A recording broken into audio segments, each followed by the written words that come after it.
Newton-Raphson method is most widely used for solving simultaneous non-linear algebraic equations, or it is successive approximation procedure based on initial estimates of unknown, and plus also along with that it uses Taylor series. और आप consider करें कोई function है आपके पास ये F of X is equal to C, तो if हम एज्यूम करते हैं कि इसमें हमारे पास स्टेट वेरिएबल है एक्स, तो हम इसकी initial estimate X at zero assume करते हैं, तो और इसमें चेंज जो है वो change in the small deviation in the जो है वो एक्स सोल्यूशन जो है वो दैट इज डेल्टा एक्स। तो अब आप जो है वो सोल्यूशन जो है वो फाइंड कर सकते हैं कि एक्स के इनिशियल एस्टीमेट फाइंड करें और उसमें कोई ऐसा ऐसा ऐसा चेंज स्मॉल चेंज फाइंड करें कि जब आपके पास लेट्स सपोज मैं कहता हूं कि 3x plus 2 is equal to 0, -2 कर लेते हैं। ओके, बल्कि इसको यस सर। इसको लिखते हैं 4x, आसानी के लिए लिखते हैं -2 इज इक्वल टू 0, ये आप समझाने के लिए। अब मैं इनिशियली x को एज्यूम करता हूँ 1, x0 इज इक्वल टू 1। मैं आपको वेरिएबल समझाने की कोशिश कर रहा हूँ, इनको समझिएगा। x0 इज इक्वल टू 1, मैं इनिशियली कोई वैल्यू इसका सोल्यूशन एस्टिमेट करता हूँ। अगर आप 1 यहाँ पे पुट करें 1, तो 1 into 4 minus 2 is not equal to 0, not satisfied, नहीं है ना? ये बात क्लियर है सबको? Yes sir. ठीक है। अब मैं चाहता हूं कि मैं इसमें एक ऐसा चेंज लेके आऊं कि ये सॉल्यूशन के करीब चला जाए। लेट्स सपोज इसमें मैं एक चेंज लाता हूं -0.5, ये चेंज है, ठीक है? तो ये चेंज है, तो अब मैं लिखता हूं 4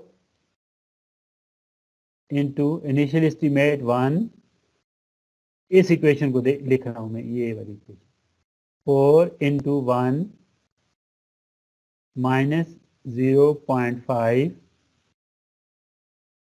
माइनस 2, क्या आएगा? 1 minus 0.5, 0.5 into 4, 2 minus 2 is equal to 0, satisfied. अब मेरा प्रॉब्लम यह है कि मैंने न्यूटन रॉप्सन मेथड में इनिशियली एक गैस लगाना है और न्यूटन रॉप्सन मेथड की मदद से मैंने इसमें एक चेंज लेके आनी है कि ये अपने सॉल्यूशन के करीब तरीन होता जाए। लेट्स सपोज अगर मैं ये चेंज जो है वो 0.3 करता, ठीक है, तो 4 1 माइनस 0.3 क्या आ जाता? 7 इंटू 4 2.8 हो जाता, -2 अगेन इट इज 0.8। अब आप गौर से देखें, मैंने तो डायरेक्ट पहले ये चेंज कर दिया। अब मैं कहता हूं मैंने 0.3 की थी इसको उससे पहले, तो पहली वैल्यू में आपके पास रिजल्ट आया था 1 इंटू 4 माइनस 2। पहली वैल्यू में आप देखें सोल्यूशन के से कितना दूर हैं आप, दूर है ना? कहाँ 0 और कहाँ 2। अब मैंने इसमें थोड़ी सी इंप्रूवमेंट की और मैंने चेंज लेके आया इसमें 0.3 की, तो फिर सोल्यूशन के करीब आ गया। जब मैं इसमें चेंज लेके आ गया -0.5 की, तो मैं एग्जैक्ट सोल्यूशन पे आ गया। तो अब आपने न्यूटन रॉप्सन की मदद से ये चेंज को कैलकुलेट करना होता है।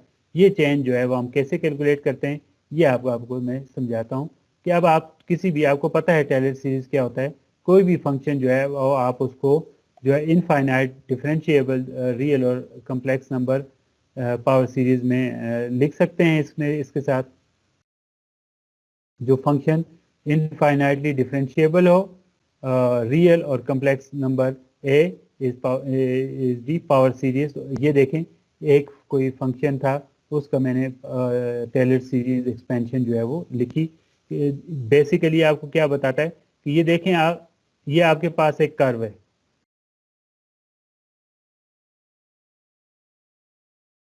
अब आप सोच सकते हैं इसकी इक्वेशन कितनी मुश्किल होगी, है कि नहीं?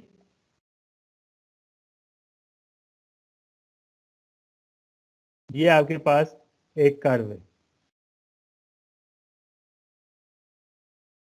अब इसको इसको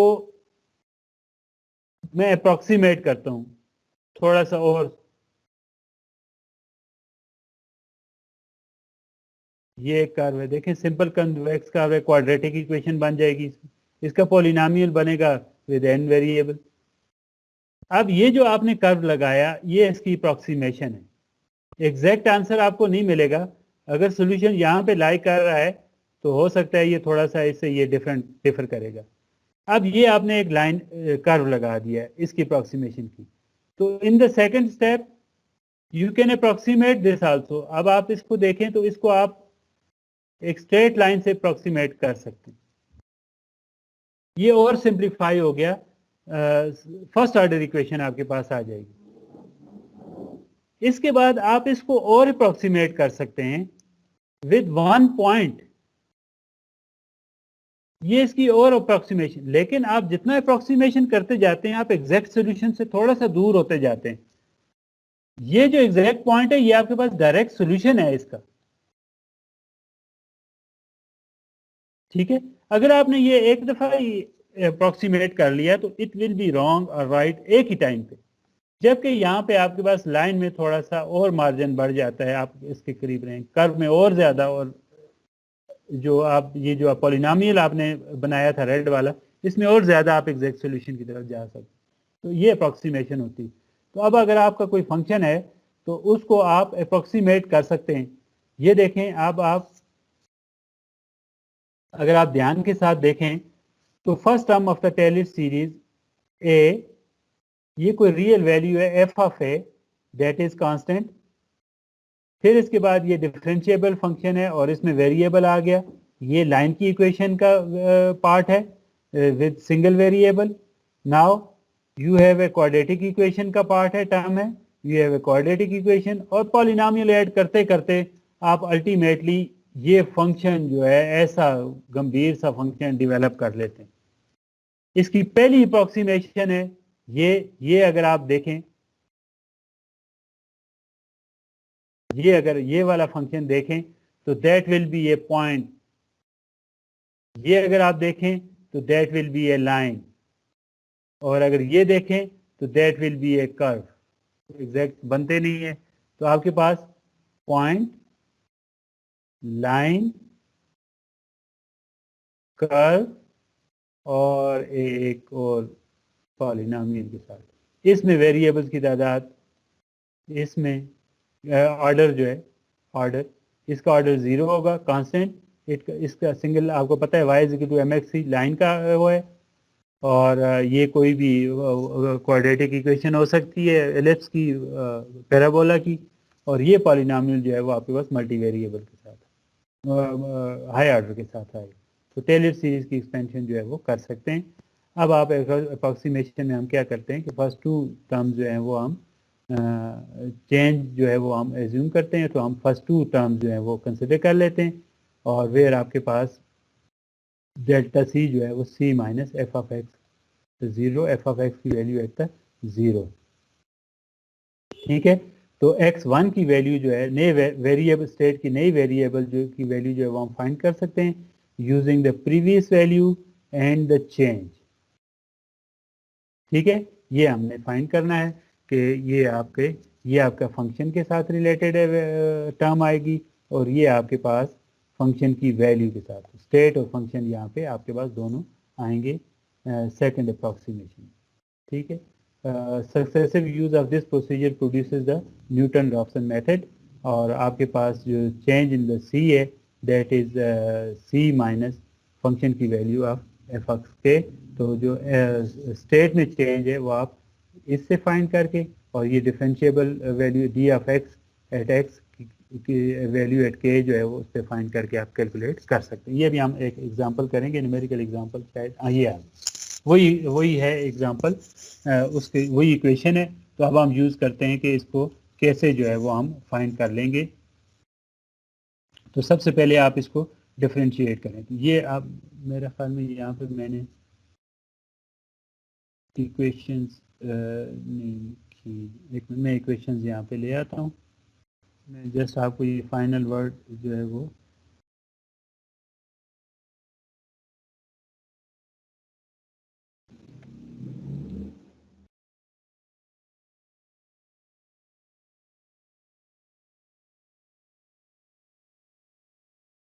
ये मैंने थोड़ी जगह तो नहीं है, लेकिन यहाँ पे इसमें देखें, ये अब डिफरेंशियल यूज़ हो रहा है, ठीक है। ये आपने कैलकुलेट करना है और आपने इसकी वैल्यू को जो है वो कैलकुलेट करना है फंक्शन की, वही जो जी ऑफ एक्स जैसे नहीं लिखते थे वैसे ही।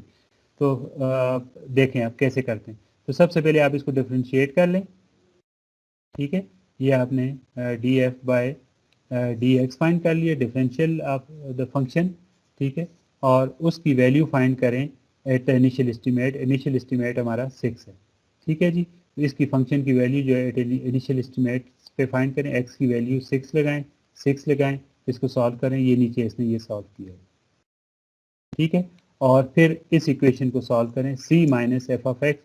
तो c minus F of x, c जो है वो यहाँ पे आपके पास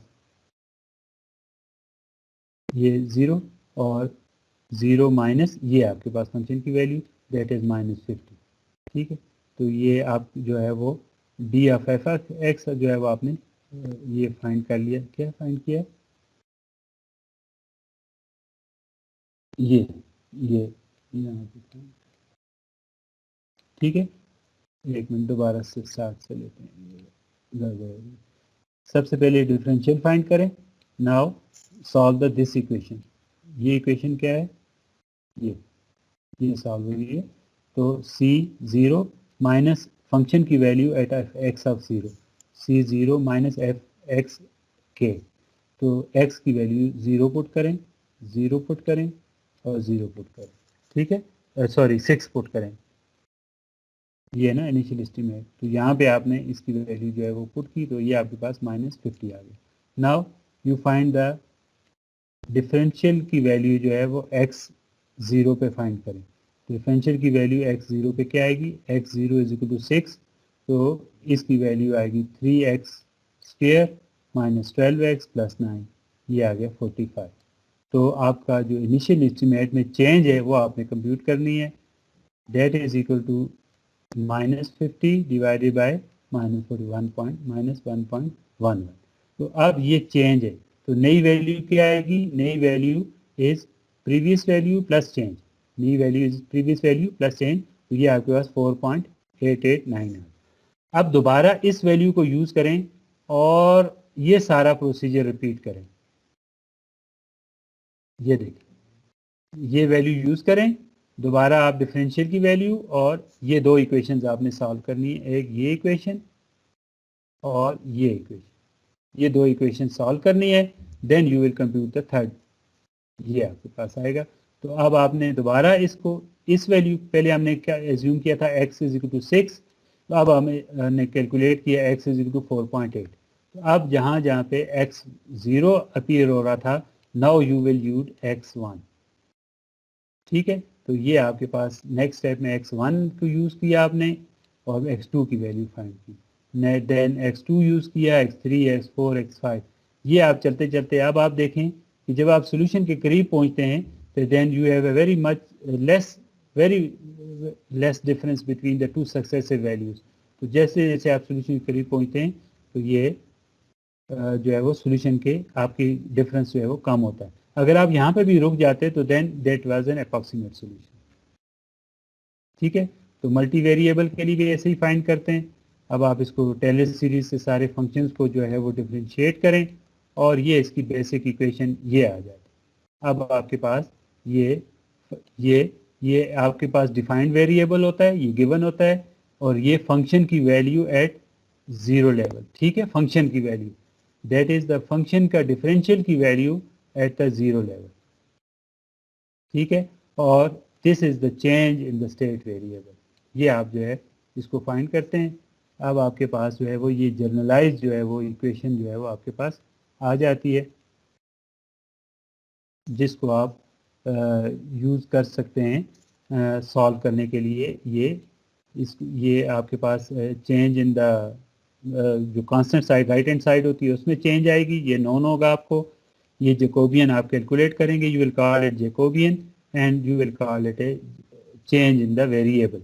तो हमने ultimately change in the variable calculate करना है, तो इक्वेशन 6.19 जो है वो चेंज इन द वेरिएबल देगी, then you can compute the new variable X of K, जिसमें आपके पास जे जो है वो जैकोबियन मैट्रिक्स है और elements of this matrix are the partial derivatives of function at X is to K. ठीक है, और इसका इन्वर्स एग्जिस्ट करेगा तो तब आप जो है वो सॉल्यूशन की तरफ जा सकते हैं। Newton method as apply to the set of linear equation reduces the problems to solving a set of linear equation in order to determine the values that improve the accuracy of the estimates। ठीक है, जितना ज़्यादा आप इसको estimate initially अच्छा होगा उतनी ज़्यादा आप जल्दी कन्वर्ट करेंगे सॉल्यूशन की तरफ। और जो इसमें प्रॉब्लम है वो यही है कि आपके पास ये जो इक्वेशन है जिसमें आप जे को इन्वर्स ले रहे हैं, that is a computation burden. इसका सबसे बड़ा ड्रॉबैक ये है कि in each iteration you have to find the Jacobian. Jacobian कैसे फाइंड करते हैं, ये पार्ट है जैकोबियन का, ये जो मैंने अभी मैं इन सबको डिलीट करता हूँ, ये आपका पार्ट है जैकोबियन का। आप कितने वेरिएबल्स होंगे, n बाई n उतना ही बनेगा। ठीक है, तो आपको हर दफ़ा ये जो है वो डिफ्रेंशिएट करके इसको कंप्यूट करना पड़ेगा। और देन देखें ये नीचे डिवाइड हो रहा है, तो जब मैट्रिक्स फॉर्म में होगा तो you have to compute inverse. तो हर दफ़ा आपने इसको फॉर्म करना है और इसका इनवर्स फाइंड करना है, तो हर आइट्रेशन जो है वो बड़ी कंप्यूटेशनली बर्डन हो जाएगी। That's all for this. इसको ज़्यादा आपको जो है वो जो अंडरस्टैंडिंग है वो नेक्स्ट उसमें हो जाएगी।